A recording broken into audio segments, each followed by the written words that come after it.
Okay, so in the last video we left off at the point where we had exported these three files. So you'll see that they now all have tabs indicating that the files have been exported as TXT files. If I then just go back to my computer here, we'll see that we have these three files. We should be able to copy those files now. And now we can go back to the SAP server. I have a folder set up here for the R2 integration files, so I'm just going to paste them in there. So the three files should now be listed here. And we have the SAP DTW file already set up to run. So first thing we need to do is to import the projects. So we're just going to go to this process.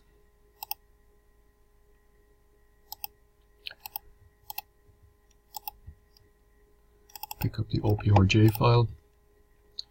It does a mapping exercise to ensure that the cells that are in, or the columns that are in my spreadsheet, have targets in the SAP database. Just going to run a quick simulation. Okay, that's fine. We find that the first record is just an ID number, so we're not going to import that anyway. And we can just import, and we have all of our new projects then imported successfully.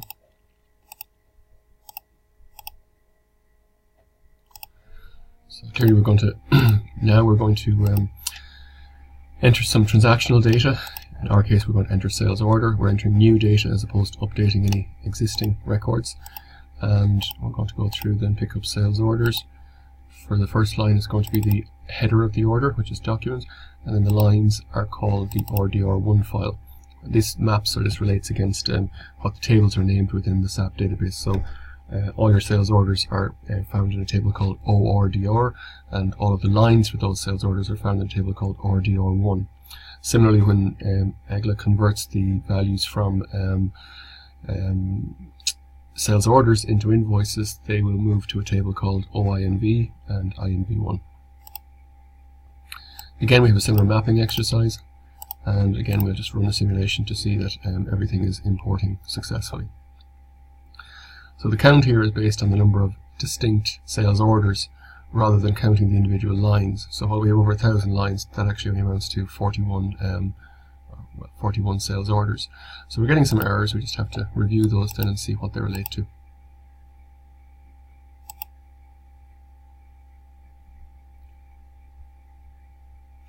So an external component is thrown an exception. So we have a file error file here, which we can go to and look at the lines and see what they relate to. So there are some errors then on this. We have two files, or two records that are not importing successfully.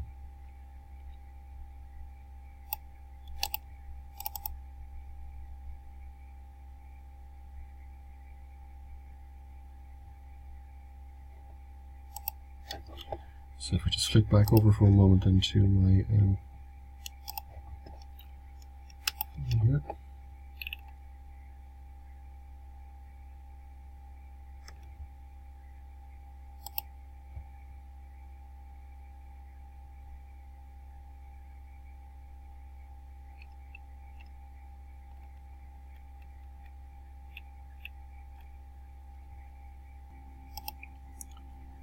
Okay, so we've had a look at the records, and it transpires that the two records in which we were having the error were having problems because of dates.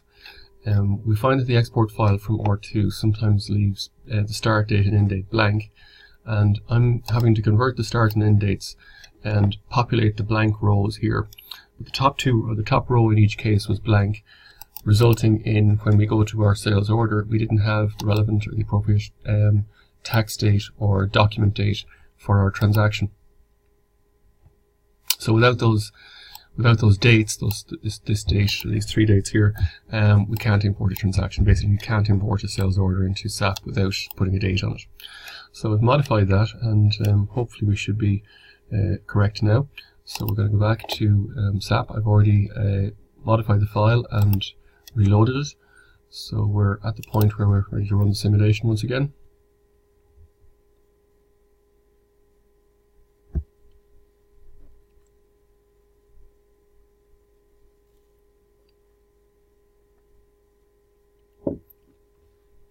And this time we have success.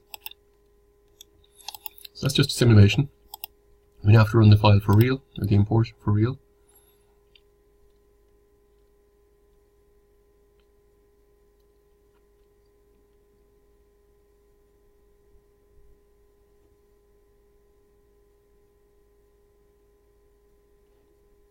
And there we go. So that's a successful import. I generally just run a quick check here. Then this is a little query that I've got, which allows me to do a quick review to ensure that the records have appeared in SAP, and we can see what sort of values we also get. So we'll see then from that we have our various customers, the name of the project, or the reference of the project. The project reference here tells us all their live events. And the venue, where it's provided on the R2 file, is also provided there in this report. We can see none of the files have been invoiced yet, obviously, because we just imported them 2 minutes ago. So that's step 1 in our review process. The next step that I will carry out is to ensure that the values that I've imported actually align with the values that were exported from R2. So to do that, I have my sales orders here. And in this case now I can go into find mode. And from the beginning, if you recall, we had those ID numbers that we were looking at.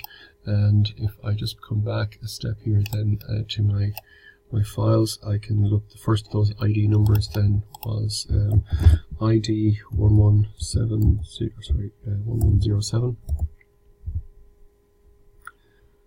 2689, and this is a handful of records that we have, so we'll just keep that visible. So it was invoice numbers, or order numbers 1457 through to 60. Just pick up the first of those.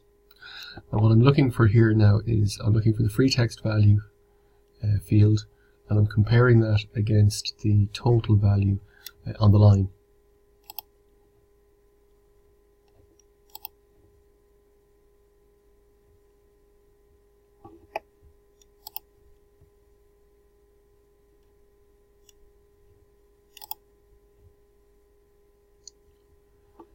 So this is just to ensure that if there are discounts, they are being brought through. So just as a comparator there, we will actually just bring up the sheet again, reduce it somewhat in size, and if we go to the final sheet, the sheet with the lines on it, and if we just look at invoice number 1457, and we have a field here with a total value in it. This is the free text field that I'm importing, and we'll just actually insert a subtotal here. So the total value of this is 10679, and the total value of our sales order here is 10679, so that one is good. So in this instance then we find that there are differences, so we'll go back to our spreadsheet.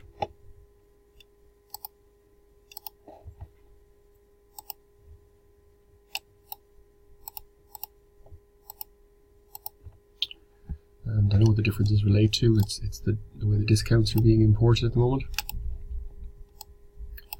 So I'm going to highlight all of these lines.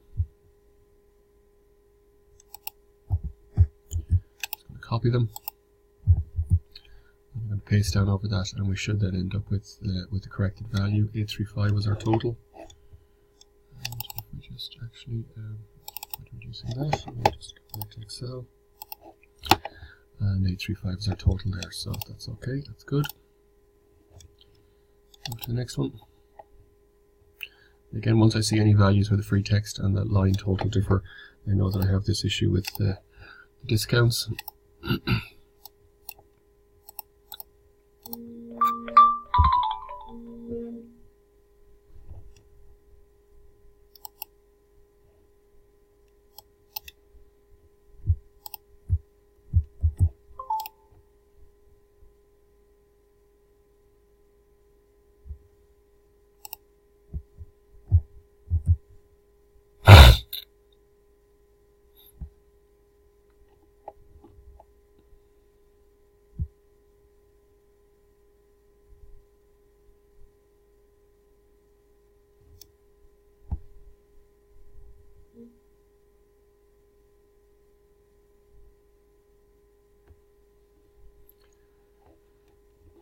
Okay, so now a quick look back at our Excel file again.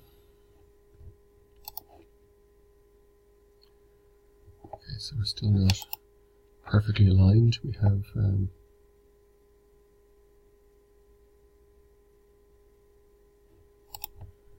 difference.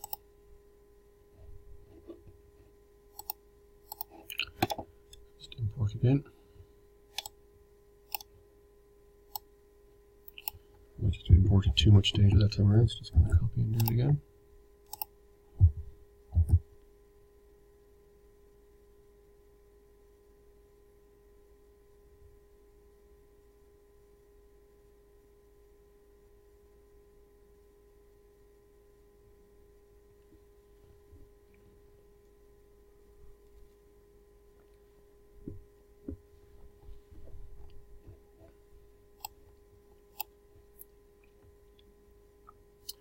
So this first line here seems to be a source of problem for us. We should be looking at a value. Oh, that's okay. Actually, we are looking at the correct value. 900 there, 225.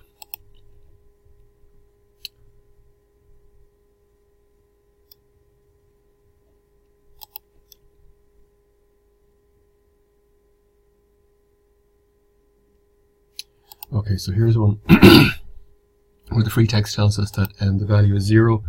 Which means that we either shouldn't have a charge or we should have 100% discount on the line.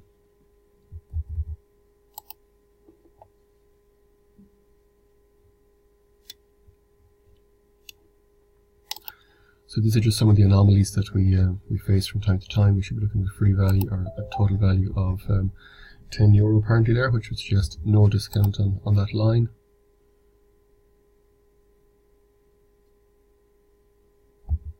No discount on that line.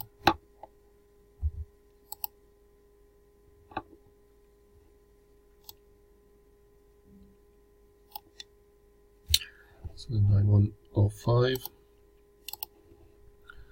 Look at that from our file here. Okay, we're still off by a few euro.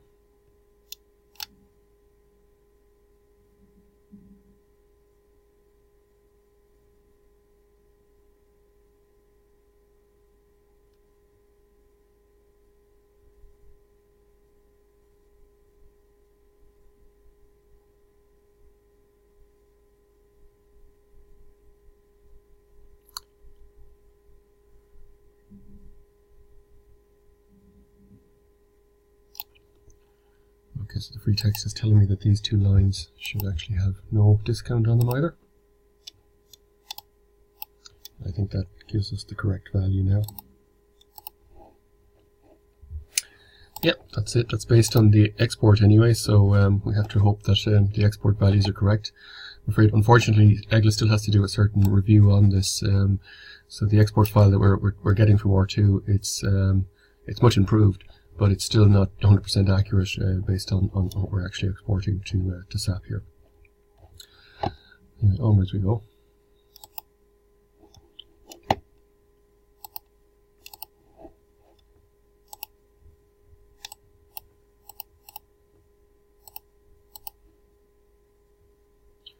So we have differences again here between the values on one side and the other. So just copy out those rows, and I can then just paste them back into SAP.